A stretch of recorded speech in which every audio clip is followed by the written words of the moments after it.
Bismillahir Rahmanir Rahim. Assalamu alaikum wa rahmatullahi wa barakatuh. Hello, dear children. How are you? I hope you are well by the grace of Almighty Allah. I came back to you with our today's lessons, and what is our today's lesson, you will know after a while, and you can tell me what's our today's lesson. But at the very beginning of my today's class, I would like to welcome you. And before that, I would like to tell you about the carefulness of the recent worldly pandemic COVID-19 coronavirus situation. We are passing our days nowadays, and we have to fight against. We have to fight against the COVID-19, and to keep ourselves safe from COVID-19, we have to be safe. We have to be conscious. We have to be careful. And whenever we go outside of our house, we have to wear a mask. And returning home, we are to uh, sanitize our hands and then touch something. And of course, we inform all our neighbors, friends, and relatives wherever we can meet or we meet with them. Okay, dear learners, I hope you are doing that duty. So now you are most welcome to my today's class. And they are watching on the screen here. This is me, MD Abdul Quddus, Assistant Teacher English, Somashpur High School, Koksha Kustia, Bangladesh. Now you are watching something on the screen here. Gauge yourselves. What's about it? Or what's about there?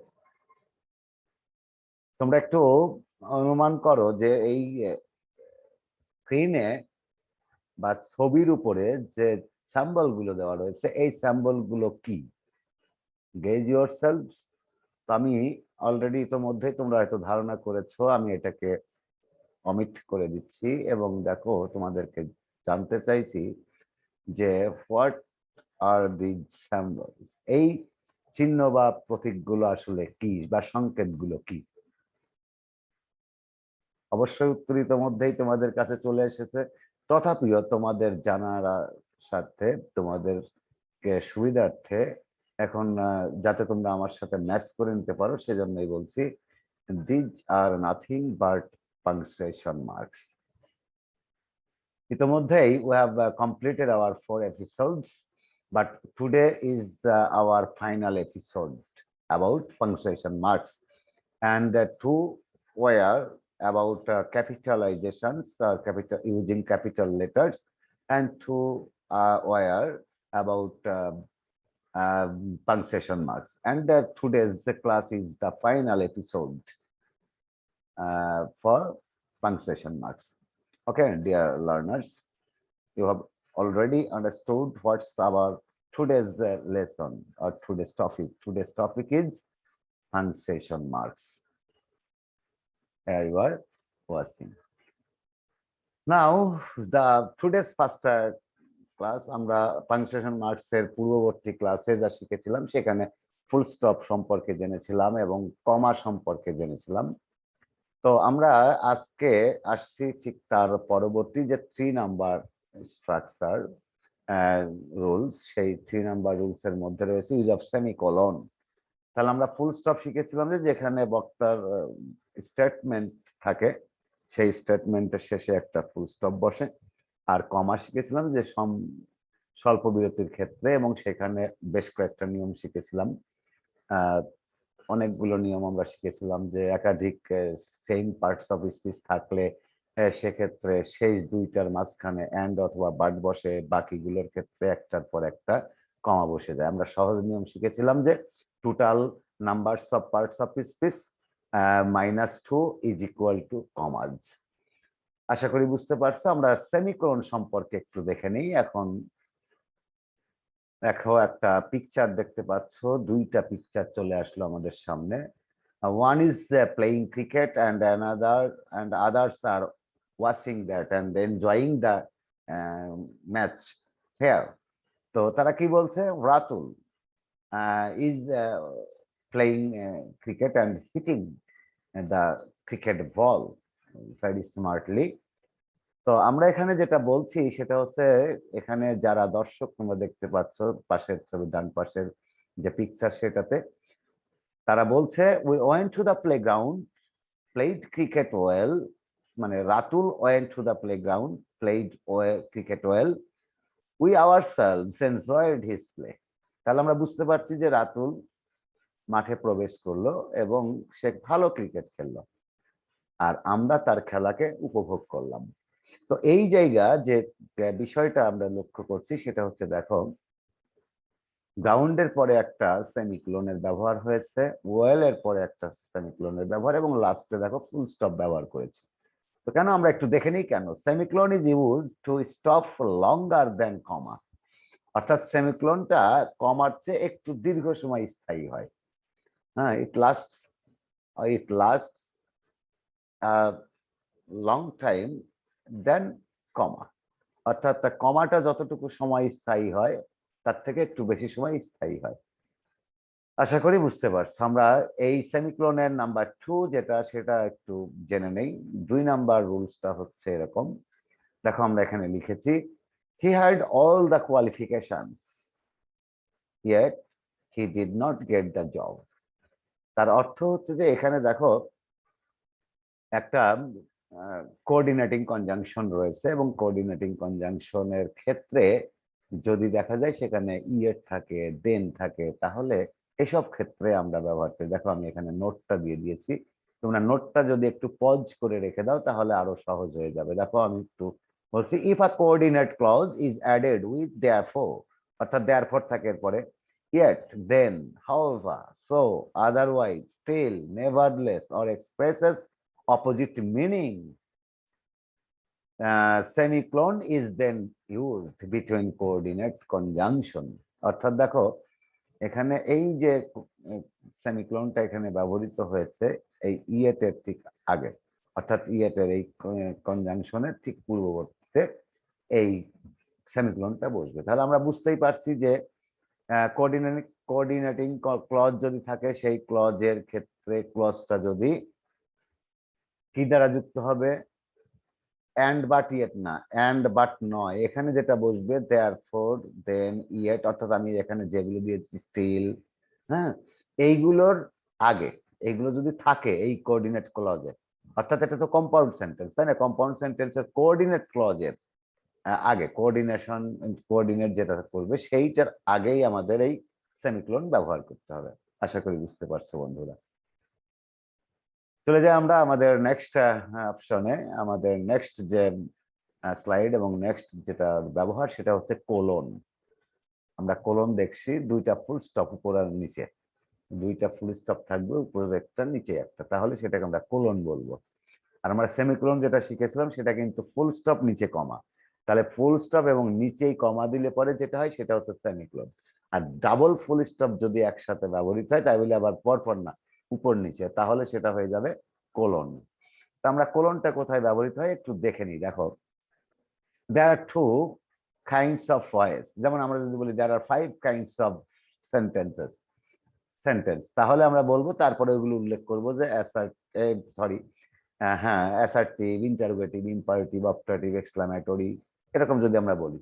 তো আমরা যেটা এখানে মূলত বলতে চেয়েছি যে এই colon ড্যাশটা বসে হচ্ছে একটা সেন্টেন্সের পূর্ববর্তী অংশকে প্রকাশ করতে, অর্থাৎ প্রিভিয়াস যে অপশন থাকে, যে sentence there are two kinds of voice, এই কথাটা তারা কারা, হু আর দে আর হোয়াট আর দে, অর্থাৎ সেই প্রকার দুইটা কি কি, আমরা এখানে সেটা কিন্তু বলছি অ্যাক্টিভ এবং প্যাসিভ, অর্থাৎ এই অ্যাক্টিভ আর প্যাসিভকে বোঝাচ্ছে কাকে? পূর্ববর্তী যে সেন্টেন্সটা, অর্থাৎ টু কাইন্ডস অফ ভয়েস, এইটাকে। এই ক্ষেত্রে আমরা ব্যবহার করব কোলন। তো আমরা দেখো নিয়মটা বলছি, ক্লোন স্টপস লঙ্গার দেন সেমিক্লোন। আমরা তিনটা জিনিস কিন্তু এখানে ইতিমধ্যেই পেয়ে গেছি। কি? আমরা চারটাই, সবগুলোই যদি আমরা বলছি সবই পূর্ণ বিরতি, সবই বিরতি চিহ্ন। তবে ফুল স্টপ পেলাম পূর্ণ বিরতি চিহ্ন, যেখানে বক্তার স্টেটমেন্টটা একেবারেই স্পষ্ট হয়ে যায়। আর কমা বসে স্বল্প বিরতি, অর্থাৎ যেখানে একই জাতীয় অনেকগুলো থাকবে সেখানে। আর সেমিক্লোন আমরা ব্যবহার করে আসলাম। আর সেমিক্লোনটা হচ্ছে কমার চেয়ে একটু দীর্ঘ সময় স্থায়ী হয়। এবার আমরা তার দুইটা দেখেছি, এবার ক্লোন দেখছি। ক্লোনেরও আবার একটা নিয়ম, এই প্রথম নিয়মটা আমরা দেখছি যে পূর্ববর্তী অংশটাকে বোঝাতে, এবং অবশ্যই সেমিক্লোনের চেয়ে ক্লোনটা আরো একটু স্থায়ী বেশি হয়। স্টপস লঙ্গার দেন সেমিক্লোন। এবার দেখো এটা কেন ব্যবহৃত হয়, কি বোঝাতে, আমরা সেটা কিন্তু আগেই বলেছি, তারপরে আমি লিখে দিয়েছি তোমাদেরকে। It is use to explain any previous sentence or quotation. অর্থাৎ উপরে পূর্ববর্তী আগে একটা কোটেশন বলা থাকবে, সেই কোটেশনকে বা কোন একটা সেন্টেন্সকে তারই অংশ প্রকাশ করতে যেটা ব্যবহৃত হয় সেটা হচ্ছে কোলন। আশা করি বুঝতে পারছো। এবার আমরা নেক্সট কোলনের 2 নাম্বার রুলসে যাই। দেখো দুইজন এখানে কথা বলছে, আমার মনে হয় কি সম্পর্কে দেখে নিই। কামাল, একজন কামাল বলছে যে why did you do this, তুমি কেন এটা করেছো? এবারে দেখো জামাল বলছে আর নাথিং, আমার তো কিছুই করার ছিল না, এটা ছাড়া আমার আর কিছুই করার ছিল না, সুতরাং আমি এটা করতে বাধ্য হয়েছি। তো আমরা সেটাই এখানে বলতে চাই। তাহলে কেন, এটা দ্বারা কি বোঝা যায় তোমরা খেয়াল করো।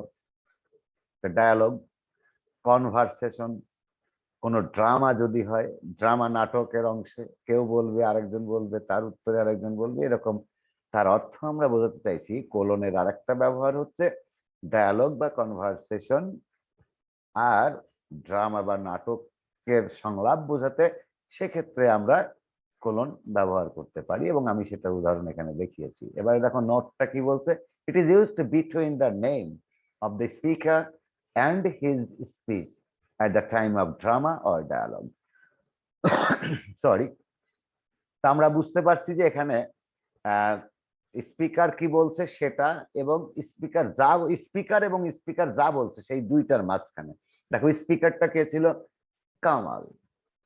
আর স্পিকার কি বলছিল, তার স্পিচটা কি ছিল, তার কথা কি ছিল? Why did you do this. তাহলে এই দুইটার মাঝখানে দেখো একটা কোলন বসেছে। আবার লিসেনার, যে সে লিসেনার আবার কি বলছে তার উত্তরে? জামাল, এটা হচ্ছে লিসেনার, এবং তার উত্তরটা যা দিচ্ছে সেই আনসারটা সেটাই হচ্ছে এই দুইটার মাঝখানে, অর্থাৎ I had nothing to do. তাহলে আমরা কোলনের ব্যবহার দুইটা শিখে নিলাম অলরেডি। এবার আমরা দেখি পরবর্তীতে যেটা কোশ্চেন মার্কের ব্যবহার। তো কোশ্চেন মার্ক আমরা জানি যে কারো ইন্টারোগেট করা, প্রশ্ন করা, to know or to ask something from anybody. তো আমরা সেটা একটু দেখি। দেখো এখানে আমরা দিয়েছি how can I help you, how can I help you. এখানে এই ভদ্রলোক ভদ্র মহিলাকে জানতে চাইছেন যে how can I help you, আমি কিভাবে আপনাকে সাহায্য করতে পারি। তাহলে এই যে জানতে চাও, আমি হয়তো তোমাকে বলতে পারি, যদি এরকম বলি যে ডু আন্ডারস্ট্যান্ড মাই টিচিং, তোমরা কি আমার পড়ানোটা বুঝতে পারো, or to my explanation, to understand my explanation, আমার ব্যাখ্যাটা কি তোমরা বুঝতে পারো।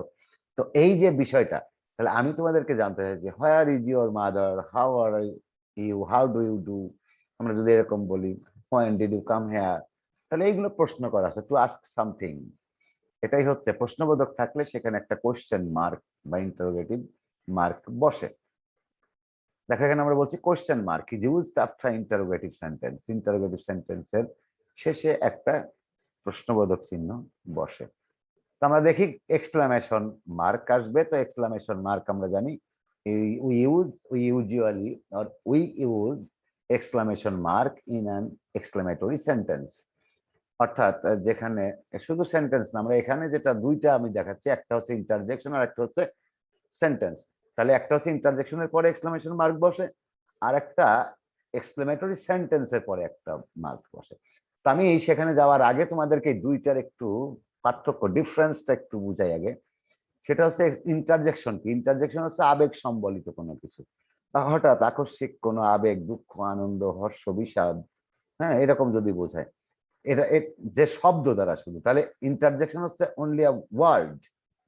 একটা ওয়ার্ড যেখানে ইন্টারজেকশন বোঝাবে সেইটার পরেই, মানে always an interjection takes an exclamation mark, অর্থাৎ without any exclamation mark, no কি no interjection can be used alone.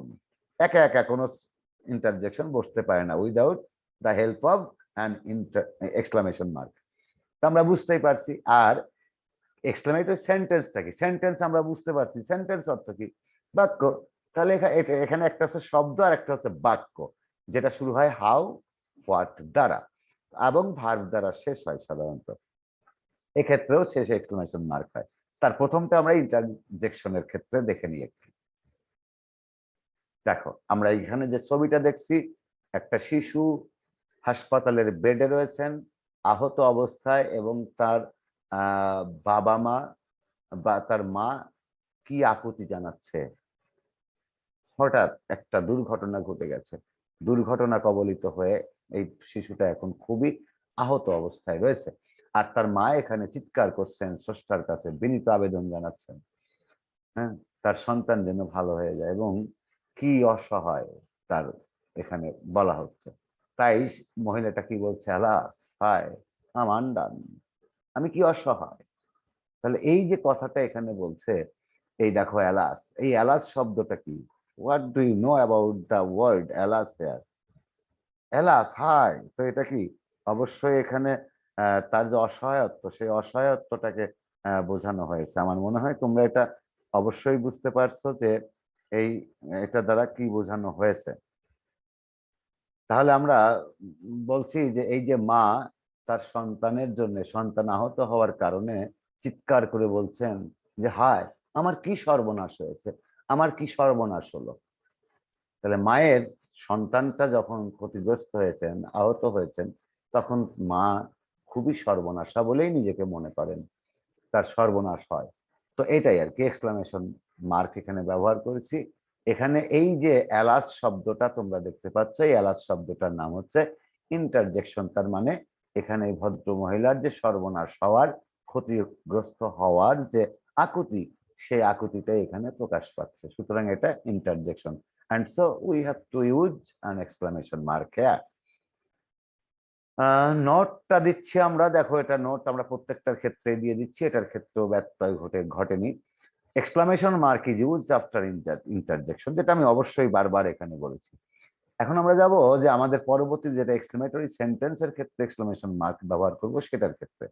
দেখো, একটা নাইস সিনারি এখানে আমরা দেখতে পাচ্ছি। What a scenery it is! একটা খুবই চমৎকার, বিউটিফুল একটা গ্রামীণ জনপদের এবং মেঠোপথের বা মাঠের, গ্রামীণ যে অংশ, তার একটা কৃষক কিভাবে তার জমিতে ধান রোপণ করছেন, ধান বপন করছেন, ধান রোপণ করছেন, বপন না, বপন হচ্ছে ধান বোনা, এখানে ধানের চারা রোপণ করছেন, লাগাচ্ছেন। আর দেখো, আমরা মূলত এটাকে বোঝাচ্ছি না, আমরা এখানে বোঝাচ্ছি একটা কিংফিশার রয়েছে। দেখো, এখানে একটা মাছরাঙা রয়েছে। এই যে পানি জাতীয় যেখানে ধান রোপণ করা হচ্ছে, ধানের চারা, সেই জায়গায় সব জায়গায় দেখো পাশে একটা ডোবা রয়েছে, এখানে মাছ থাকে। আর এই মাছরাঙার কাজ হচ্ছে ওখান থেকে মাছ তুলে তুলে খাওয়া। মাছরাঙাটাকে দেখো কত সুন্দরভাবে বসে আছে। তাই আমরা এখানে একটা সেন্টেন্স ব্যবহার করেছি, মাছরাঙা এই মাছটাকে নিয়েই, সরি, এই পাখিটাকে নিয়েই। কি বলছি খেয়াল করো, how beautiful the bird looks, how beautiful the bird looks. পাখিটা দেখতে কি সুন্দর, কত সুন্দর দেখতে পাখিটা। তাহলে আমরা আশ্চর্য হয়ে বলছি, বিমোহিত হয়ে গেছি, আমরা মুগ্ধ, we are attracted with the birds. মানে পাখিটাকে দেখে, পাখিটার প্রতি আমরা আকৃষ্ট হয়ে গেছি, এবং তাই বলছি এর সৌন্দর্য বা এর সৌন্দর্যে সেটা আমরা প্রকাশ করছি। আশা করি বুঝতে পারছো। এই যে এই সেন্টেন্সটা এখানে কিন্তু বসছে, দেখো, 2, 4, 5টা শব্দের পরে। তাহলে 5টা শব্দের সমন্বয়, অর্থাৎ how beautiful the bird looks, এই 5টা শব্দের সমন্বয়ে যা গঠিত হয়েছে, সেটার নাম হচ্ছে একটা সেন্টেন্স। আর এই সেন্টেন্সটা কি হচ্ছে, আমাদেরকে বোঝাচ্ছে আকস্মিক আনন্দ,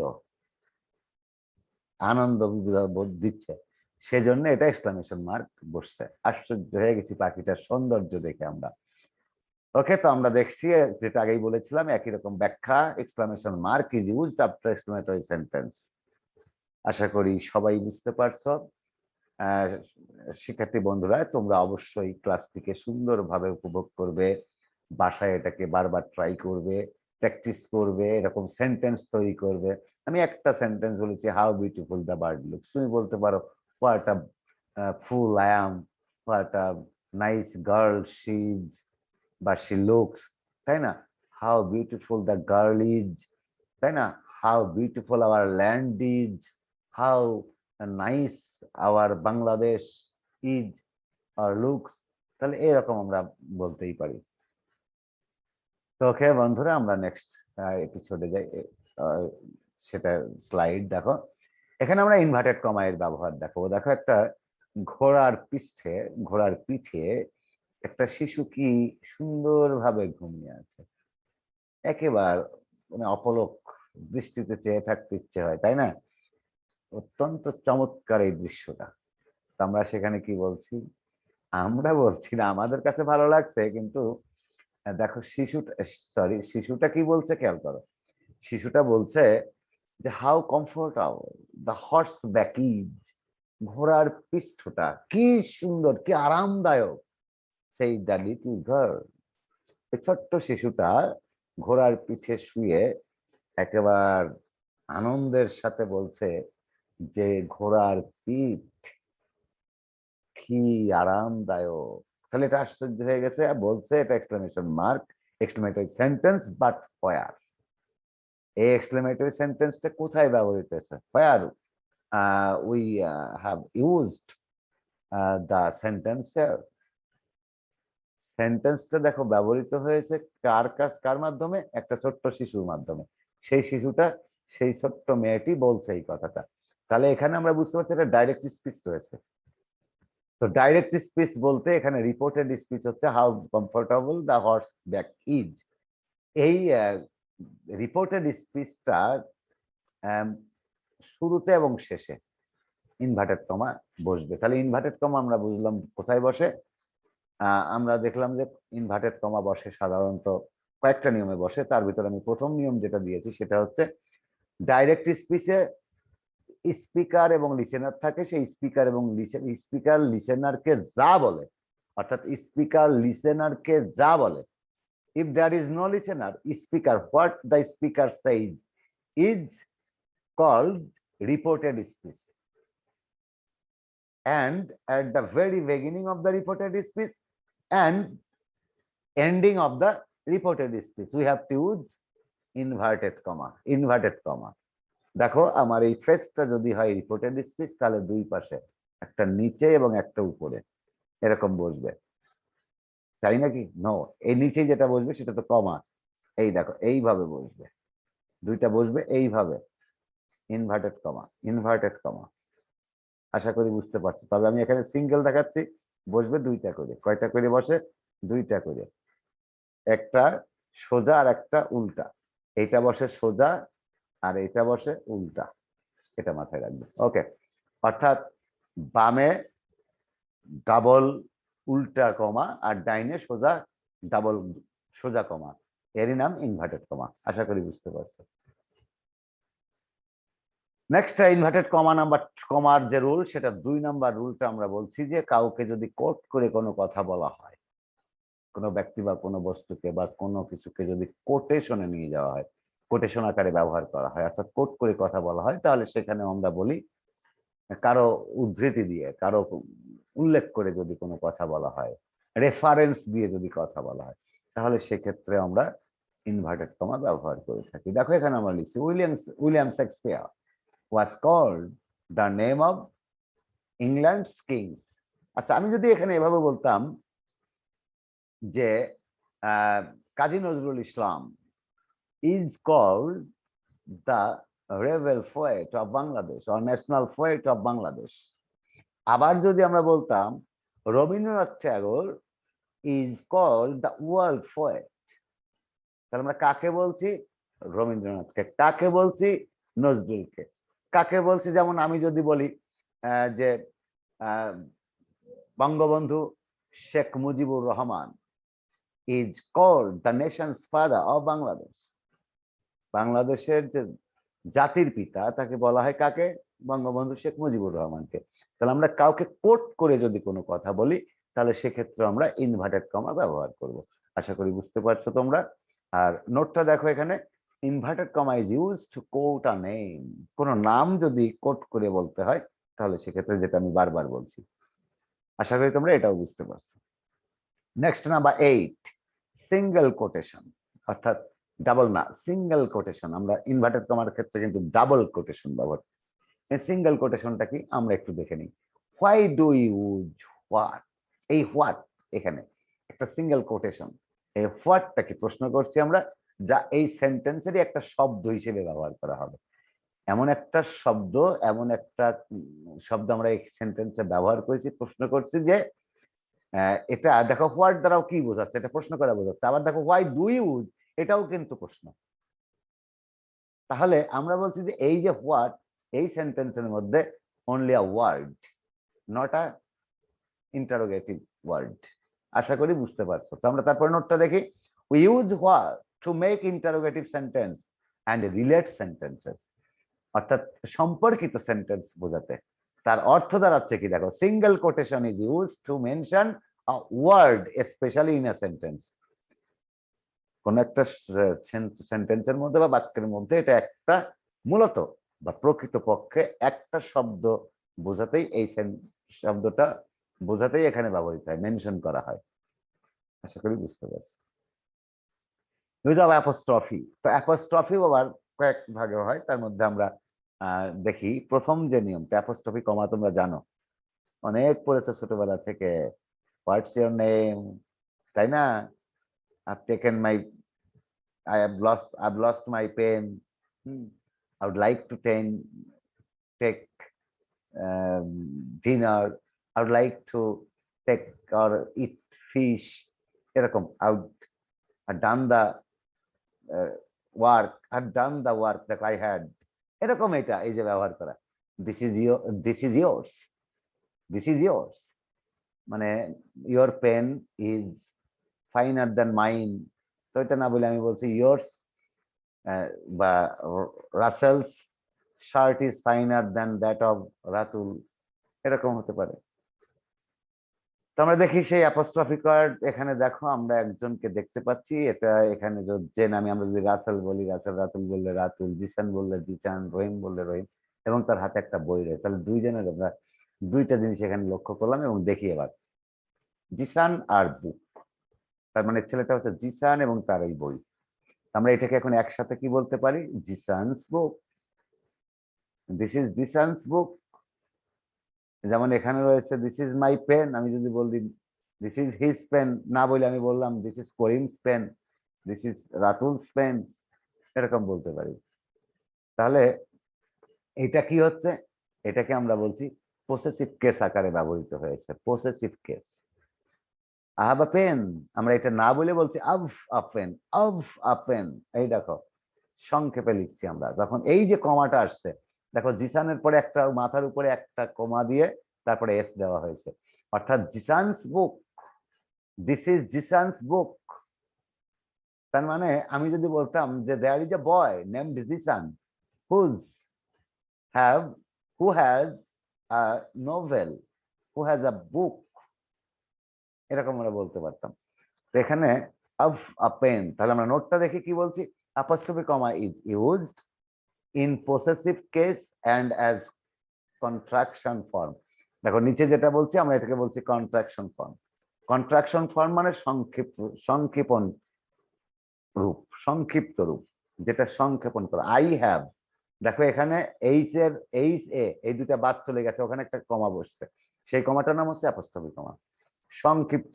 আর পসেসিভ কেস যখন বসে সেখানে মনে রাখবে অবের কাজ করে। জিসানস বুক মানে কি? দা বুক অফ জিসান। তার মানে এই অবের কাজ করে হচ্ছে পসেসিভ কেসে। আর কন্ট্রাকটিভ, কন্ট্রাকটিভ বসে কনস্ট্রাকশন, কন্ট্রাকশন যেটাকে বলি আমরা কন্ট্রাকশন, বা কন্ট্রাকটিভের অর্থে যেটা বসে সেটা হচ্ছে সংক্ষেপণ করে, অর্থাৎ দুইবার, যেমন আর্ড, আই উড, এটাকে আমরা সংক্ষেপে বলছি I'd. I'd like to tell you the story. তাহলে আর্ড, এই যে আই অ্যাপোস্ট্রোফ ডি, তার মানে ডব্লিউ ও ইউ এল, এই চারটা অক্ষর এখান থেকে বাদ চলে গেছে, সংক্ষেপ হয়ে গেছে, একটা শুধু বসছে। আশা করি বুঝতে পারছো। নেক্সট আমরা দেখি পসেসিভ কেস, আর বললাম আমি কন্ট্রাকটিভ ফর্ম। এবারে হাইফেন। হাইফেন এবং ড্যাশ, আমি আরেকটা যদিও পরে আমরা দেখাচ্ছি এটা, হাইফেন এবং ড্যাশ এই দুইটাকে আমরা একই ভেবে নিই, কিন্তু আসলে কিন্তু তা না। হাইফেন এবং ড্যাশ দুইটা জিনিস আলাদা। তো আমরা দেখে নিই আগে হাইফেনের ব্যবহারটা। Hair is my mother, father. দেখো, হেয়ার ইজ মাই ফাদার, ইনি আমার বাবা, এই আমার বাবা। তাহলে আমার বাবা, এবার দেখো কি বলছে, but he is my wife what. তার মানে কিন্তু আমার যিনি বাবা তিনি আমার ওয়াইফের কি হন, সেটা আমরা এবারে দেখছি। দেখো, ফাদার ইন ল। এখন এই যে ফাদার ইন ল, তাহলে সম্পর্ক বোঝাচ্ছে, রিলেশন। এই রিলেশনটা দেখো আমরা এইভাবে ফাদার ইন ল একসাথে একত্রিত ভাবে এটা ব্যবহার করতে পারি না। তার মানে he here is my father, but he is my wife's father in law. তাহলে এই যে এখানে আমি বলছি এইটাকে লিখতে হবে কিভাবে, এটা দেখে নিন। কারেকশন, এটা হচ্ছে হাইফেন। আমরা জোড়া শব্দ ব্যবহার করতেও লিখি বাবা মা, ছেলে মেয়ে, দাদা দাদি, নানা নানি, খালা খালু, অর্থাৎ এরকম যদি কোনো সম্পর্ক বা জোড়া শব্দ ব্যবহার করি, সেটা হতে পারে বিপরীত বিপরীত, মায়ে জিয়ে, কোলে পিঠে, তাই না? এরকম যদি আমরা লিখি সেক্ষেত্রে এটা বুঝবে। তাহলে father in law, brother in law, mother in law, sister in law, তাই না? তো এরকম ক্ষেত্রে আমরা কখনোই ওই একসাথে লিখবো না হাইফেন ছাড়া। তাহলে আমার কথা বুঝতে পারছো অবশ্যই। তাহলে আমরা লিখছি কি, দেখো এখানে, Bangladesh is an agricultural country. Most of the people of the country are farmers. Bangladesh একটা কৃষি প্রধান দেশ। Most of the people of the country are farmers. অধিকাংশ লোক দেশের কৃষক, অর্থাৎ কৃষিকাজ করেন। They lead their lives with farming. আচ্ছা, therefore তারা গরিব। They don't know the scientific method of cultivation. Scientific method of cultivation. Here, দেখো, hyphen is used to add different parts of a compound word, যেটা আমি একটু আগেই বললাম, যৌগিক শব্দ যেটা, and mentioning below the rest part of the last word of a sentence. দেখো, আমরা দেখেছি শেষ শব্দের আগে, ল এর আগে, তাই না? সাইন্টিফিক, ওই দেখো সাইন। ওকে ডিয়ার ফ্রেন্ড, এই দেখো compound word father in law. এবারে ড্যাশ, যেটা আমি একটু আগে বলেছিলাম যে তোমরা ড্যাশ এবং হাইফেন এক করে ফেলো না, এই জায়গাটা একটু সমস্যা হয়ে যায়। তো আমরা দেখছি যে ড্যাশ, এই ড্যাশ শব্দটা কিভাবে, ড্যাশ চিহ্নটা কিভাবে আমরা সেন্টেন্সে ব্যবহার করি, আমার মনে হয় তোমরা সবাই যেন ব্যবহার করেও থাকো, তবুও আমি জাস্ট একটু তোমাদেরকে দেখিয়ে দেবো। দেখো, আমরা এখানে লিখেছি dash is use to mean something sudden change of thinking or idea. অর্থাৎ এমন কিছু হঠাৎ করেই হতচকিত ভাবে কোনো একটা ভাবনা বা আমার ধারণা, মনোভাব পরিবর্তন হয়ে গেল। তাহলে এই পরিবর্তনশীল বা পরিবর্তনীয় কোনো ঘটনা বোঝাতে words in apposition, words in apposition and entering any anomalous part. Anomalous part হচ্ছে যেটা অসঙ্গতিপূর্ণ, অসামঞ্জস্যপূর্ণ ইন আ সেন্টেন্স। তো আমরা দেখে নিই এটা, if I had not lost my all wealth, এই দেখো অল ওয়েলথ এখানে, but why think of the past. আমি আমার সব সম্পদ হারাইনি, তবে কেন আমি অতীত নিয়ে ভাববো? যেহেতু আমি হারাইনি, আমি হারাইছি বা হারিয়ে গেছে এরকম ভাবার কোনো দরকার নেই। তাহলে দেখো এখানে কি বলছে, হি সোল্ড মেনি থিংস, সে অনেক কিছু হারিয়েছে। কি কি, এই দেখো সেটা বলা হচ্ছে, ল্যান্ড, ফার্নিচার। আগে বলছে যে সে কোনো কিছু হারাই নাই। এই যে বাট, এই যে বাট, এই বাট ব্যবহার করার কারণে আমরা এখানে বাটের আগে কনজাংশন, কোঅর্ডিনেট কনজাংশন, এর আগে আমরা ব্যবহার করলাম কি, একটা ড্যাশ। আবার দেখো she sold many things, I lost many things। তাহলে এই যে এই অল শব্দটা এখানে নাই, তাহলে এখানে কি আছে, মেনি থিংস, অনেক কিছু। তার মধ্যে কি কি, ল্যান্ড, ফার্নিচার, এরকম আরো অ্যান্ড সো অন, আরো অনেক কিছু হতে পারে। তো এই কথাটা এখানে বলা হচ্ছে। এবারে দেখো 3 number, all the men both rich and poor will die. সব মানুষ, সে কারা, সে হোক ধনী আর গরিব, সবাইকেই মরতে হবে, সবাই মারা যাব। তাহলে আমি এভাবে বলতে পারতাম, all the men both rich and poor must die, must die or have to die, আমরা এভাবে বলতে পারতাম। অথবা have to face the death, have to taste the death, অর্থাৎ মৃত্যুর স্বাদ গ্রহণ করতে হবে, তাই না? টেস্ট, স্বাদ গ্রহণ করা। তো আমার মনে হয় এটা বুঝতে পারছো তোমরা। Next number bracket and 12 number rules here. Bracket দেখি, দেখো আফসোস করছে শিশুটা, ছেলেটা কেন এখানে দুঃখ করছে আমরা দেখি না। Have lost all my wealth, এই অল মাই ওয়েলথ বলতে মাদার, বুঝতেই পারছো, এই মাই ওয়েলথ আর মাদার একই। আবার দেখো বলছে এখানে, he mister Hasan is the best English teacher. এই mister Hasan is he is mister Hasan, অর্থাৎ এরা সেম, অর্থাৎ একই জিনিসকে, একই ব্যক্তিকে, একই বস্তুকে প্রকাশ করতে পরবর্তীতে যদি ব্র্যাকেটে সেটা, হয়তো আমি যেটা বলছি তুমি বুঝতে পারছো না, তাই আমি কি করলাম, ব্র্যাকেটে এটা বলে দিলাম, অল মাই ওয়েলথ। এখন ওয়েলথ বলতে তুমি আমার সম্পদ বুঝতে পারো, জমি জমা এইসব, কিন্তু আমি বলছি না, আমার সবচেয়ে বড় যে সম্পদ সেটা আমার মা, আমি তাকে হারিয়েছি। তাহলে এই মাই ওয়েলথ বলতে আমি আমার জমি জমাকে বোঝাইনি। যাতে তুমি ভুল না বোঝো সেইটাকে আরো ক্লিয়ার করার জন্য ব্র্যাকেটে আমি উল্লেখ করে দিচ্ছি। Why did he come here, তোমরা এখানে 5 জন বসে আছো, আমি এসে বললাম why did he come here, সে এখানে এসেছিল, কাকে বোঝাচ্ছি, এই হি এর ভিতরে যদি আমি বলি দি রাসেল, রওনক, এরকম যদি আমি উল্লেখ করে দিই, তাহলে ওখানে আরো তাদের বুঝতে সুবিধা হবে, উত্তর করতেও সুবিধা হবে।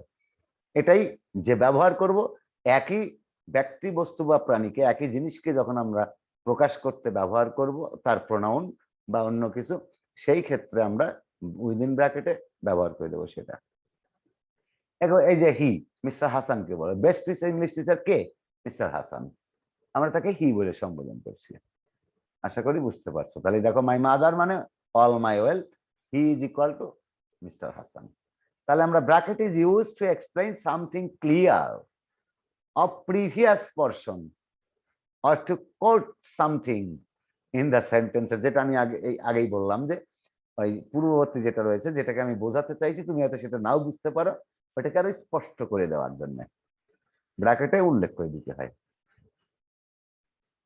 আশা করি বুঝতে পারছো। এখন আমরা একটা প্যাসেজ তোমাদেরকে দেবো, এই প্যাসেজটা তোমরা পজ করে নাও, যদিও আমি কারেকশনটা করে দেবো, তারপরেও তোমরা এটা দেখো। এখানে একটা প্যাসেজ তোমাদেরকে আমি যা করালাম এতক্ষণ, আমরা এই পর্যন্ত যে পাংচুয়েশন মার্কস ব্যবহার করেছি, ক্যাপিটাল লেটার, সবকিছু ব্যবহার করেছি, তার উপরে একটা টোটালির উপরে একটা প্যাসেজ দিব, যে প্যাসেজটা তোমরা বাসায় নিজেরা করবে এবং অন্যান্য প্যাসেজ কালেক্ট করে সেটা নিজেরা, বা নিজেরা প্যাসেজ তৈরি করো, তৈরি করে সেখানে ব্যবহার করতে শেখো, ব্যবহার করা শুরু করো। আশা করি তোমরা প্র্যাকটিস করবে বাসায়। তো আমরা দেখি এখানে লিখছি কি, দেখো এই where are you going said the merchant, I was coming to see, দেখো কোনো চিহ্ন নাই এখানে। I was coming to see you. What do you want to earn my bread, the bread by the labor of my hands? Do you really want work? Said the merchant. Yes, if you have any, then follow me and carry a box from a shop to my house.